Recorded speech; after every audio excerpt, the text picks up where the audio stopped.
From the Opubco Studios at Britain and Broadway, you're listening to a News OK podcast. Hi, everybody. Welcome to the News OK Comics podcast. I'm Matt Price. This is Kyle Roberts. This is Tiny Wolverine. Yeah, we got a Mighty Mug here, and it's a Comic-Con exclusive. Is that right? That's right. We were out at Comic-Con and picked up a Comic-Con exclusive Logan with retractable claws. He's joining us on the podcast today because he's pretty much the only Wolverine joining us on the podcast That's today. Right. If I guess this is a pretty big kind of a spoiler alert. If you don't want to hear this and check this out, then go ahead and don't listen. Just look away for just a second. All right, and the Ultimatum wrap up. Mm-hmm.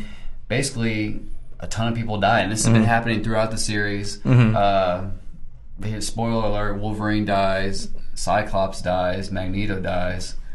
Yeah. Okay. Sorry. We really spoiled a ton of stuff there. But if you've been okay, we'll end the spoiler alert now. Sorry about that, non-spoiler likers.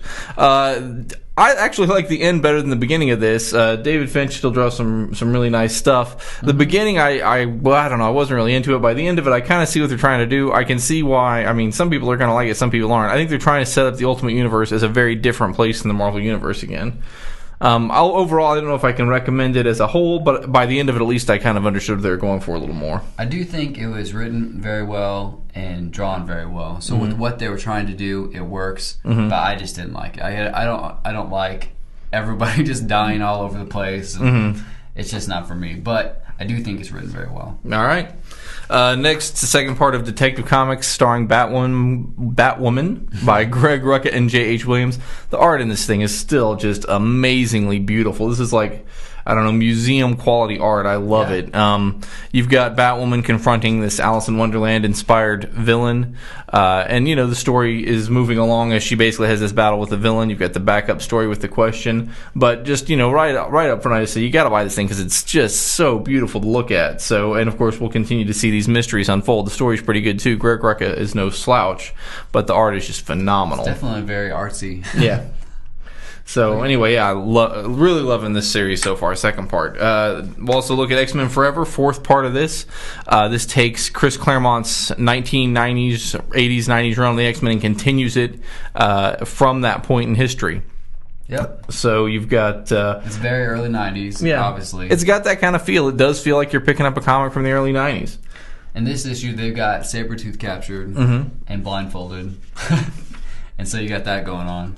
We missed the last one, but I guess they saw Wolverine's skeleton, so I don't know if that means he's dead or that was a fake. He appears to be dead as well. So, one thing interesting, Kitty Pryde now somehow has one of Wolverine's claws. Oh yeah. So that's kind of an interesting take on it. I like Kitty Pryde a lot. I enjoyed this for what it was. It's a lot kind of different from what you would see in modern comics, I think.